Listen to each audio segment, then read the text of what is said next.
Hola amigos, los saluda Neosconer. Hoy les hablaré sobre mitos y leyendas de los videojuegos. Como podrán darse cuenta, hay muchos mitos, pero cabe destacar que solo unos resultan impactantes y a la vez misteriosos. Pues bien, empecemos. El primer misterio es sobre un juego muy famoso. Se trata de Super Mario Bros. Saltando la bandera de la meta. Salta, salta, salta. Cuando el Super Mario triunfaba revolucionando los juegos de plataformas conocidos hasta entonces, allá por la década de los 80, surgió una leyenda urbana que aseguraba que era posible saltar la bandera de la meta, que nos encontrábamos al final de los niveles, obviamente sin contar los castillos. Como un amigo de un amigo lo había conseguido, muchos intentamos repetir la hazaña empuñando el pad de la NES, pero seguramente sin obtener los resultados esperados.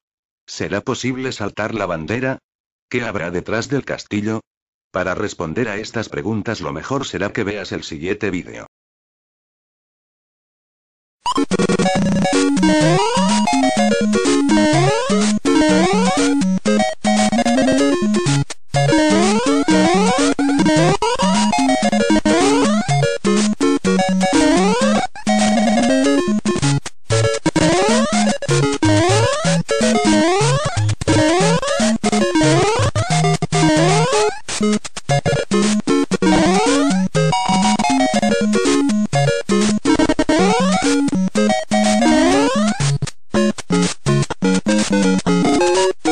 Como se puede observar, es posible saltar la bandera en el Super Mario Bros. Al menos en el nivel 3, aunque hay quien asegura que en el nivel 7, también es posible. Al sobrepasarla no ocurre nada especial, y si dejamos atrás el castillo nos adentraremos en un escenario monótono del que no podremos salir hasta que Mario muera cuando se le acabe el tiempo. Otra forma de saltar las banderas, incluida la del nivel 1, es utilizando un glitch que nos permite introducir un Koopa Troopa al final de la pantalla y utilizarlo como trampolín. Por último, cabe añadir que en el Super Mario Bros. De Lost Levels también es posible saltar la bandera en varios niveles.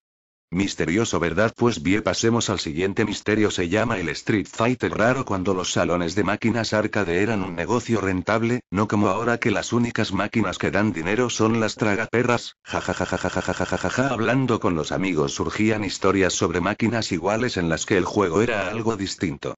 En muchos casos esto estaba propiciado por el afán recaudatorio de los dueños de los salones, quienes se habían metido dentro del panel de configuración y habían aumentado la dificultad para poder sacarles los cuartos a los jugadores de una forma más rápida, especialmente eficaz cuando las máquinas eran nuevas y se formaban colas. Pero dejando los aumentos de dificultad aparte, en una ocasión apareció una máquina que de nueva no tenía nada. Un Street Fighter más, dijeron algunos tras haber jugado al The World Warriors y al Champion Edition. Pero nada de eso. Esta máquina era completamente diferente. Conocido como el Street Fighter II Champion Edition Rainbow, este juego es un hack del título original de Capcom al que se le añaden unas cuantas novedades bastante extrañas, pero que añaden un plus de emoción y diversión a un juego que muchos teníamos muy trillado. Aquí unas mejoras de este nuevo título: las magias son mejores. Muchos luchadores disponen de Hadokens, estos son dirigibles y podemos tener varios al mismo tiempo en pantalla. El juego se movía mucho más rápido que el arcade original. Se podía cambiar de jugador durante la partida pulsando la tecla Player 13. La posibilidad de lanzar casi cualquier tipo de ataque en el aire, etc. Pues bien, el siguiente mito se titula Donkey Kong o Monkey Kong. Una leyenda urbana asegura que el nombre original del primer plataformas de la historia era Monkey Kong, pero que finalmente se llamaría Donkey Kong por culpa de un error de traducción. Veamos qué hay de cierto y qué de falso tras esta historia. Seguro que todos coincidimos con Miyamoto en que Kong es un buen nombre para un gorila, tan bueno que la compañía nipona tuvo que ir a juicio por culpa de la demanda interpuesta por la productora Universal City Studios, poseedora de los derechos de la película King Kong. Al final ganó Nintendo, pero esto es otra historia. Lo que nos interesa es: ¿por qué Donkey Burro? En este punto podemos considerar varias teorías de por qué el juego no acabó llamándose Monkey Kong. El error tipográfico de traducción. ¿Podría haber sido un error de traducción? Pues sí, aunque sería bastante complicado. Por un lado, un mono y un burro son dos animales lo suficientemente distintos y, por otro, la pronunciación de las letras D y M es también muy diferente y se encuentran relativamente alejadas dentro de la disposición del teclado. Hay quien dice que cuando Nintendo se dio cuenta del error, decidió no corregirlo, ya que tenía miles de pegatinas para las máquinas ya impresas. Mark Smith, editor de la revista Club Nintendo Magazine, se decanta por esta teoría asegurando que todo se originó con un error tipográfico en un fax enviado desde Nintendo Japón. La conversación telefónica. Otra leyenda nos habla de que este error surgió en una conversación telefónica entre Miyamoto y los importadores americanos.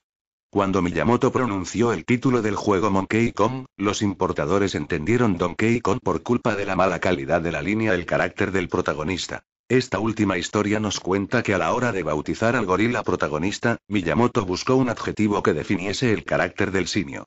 Cogió un diccionario y buscó un sinónimo de estúpido, y allí encontró la palabra Donkey burro.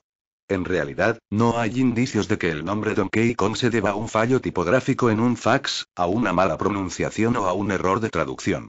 Shigeru Miyamoto, que sin duda sabe el nombre que escogió, afirmó en varias ocasiones que eligió la palabra burro para caracterizar la terquedad del personaje, y la palabra Kong para que todos pensásemos en un gorila. ¿Y que tiene de misterio esta historia? Nada, solo un nombre chistoso. Imagínense que se llamara Monkey Kong. No suena gracioso sino raro, no, pero en fin. Ya para terminar, el último mito titulado la PlayStation de Sony y Nintendo. A principios de los años 90 la SNES lideraba el mercado de las 16 bits, manteniendo una dura rivalidad con la Mega Drive de Sega y en menor medida con la TurboGrafx de NEC.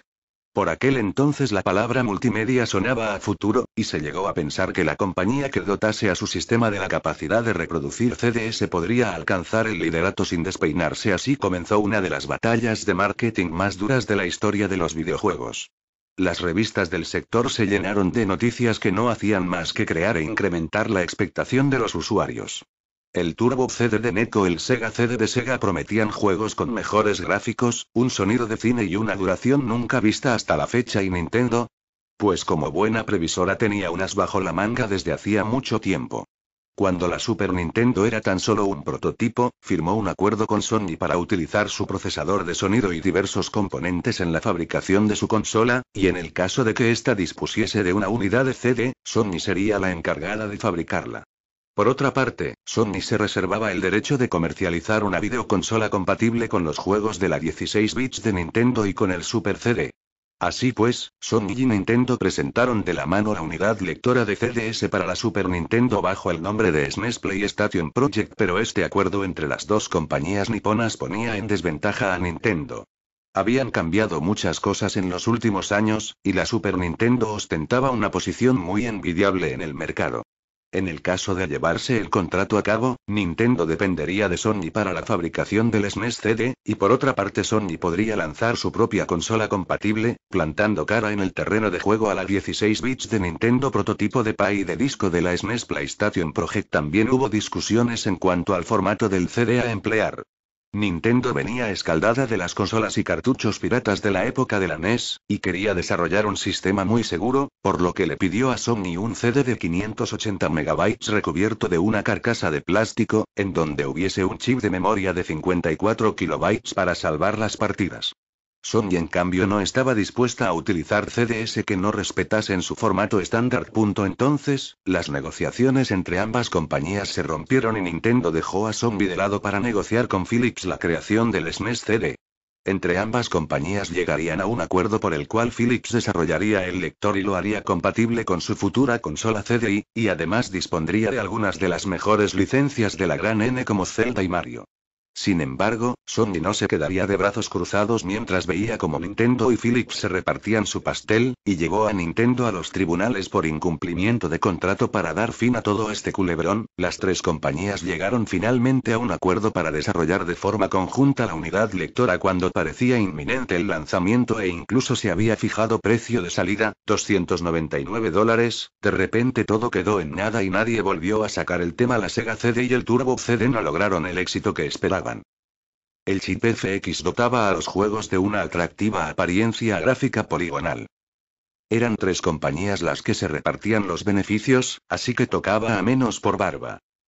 A pesar de que el SNES CD nunca llegó a salir, Sony aprendió todo lo que necesitaba del mejor maestro, y utilizó la tecnología desarrollada para lanzar inmediatamente al mercado su PlayStation. Nintendo quedó un poco descolgada, por una parte había perdido demasiado tiempo en el proyecto del SNES CD, y por otra el sistema Virtual Boy resultó ser un fracaso.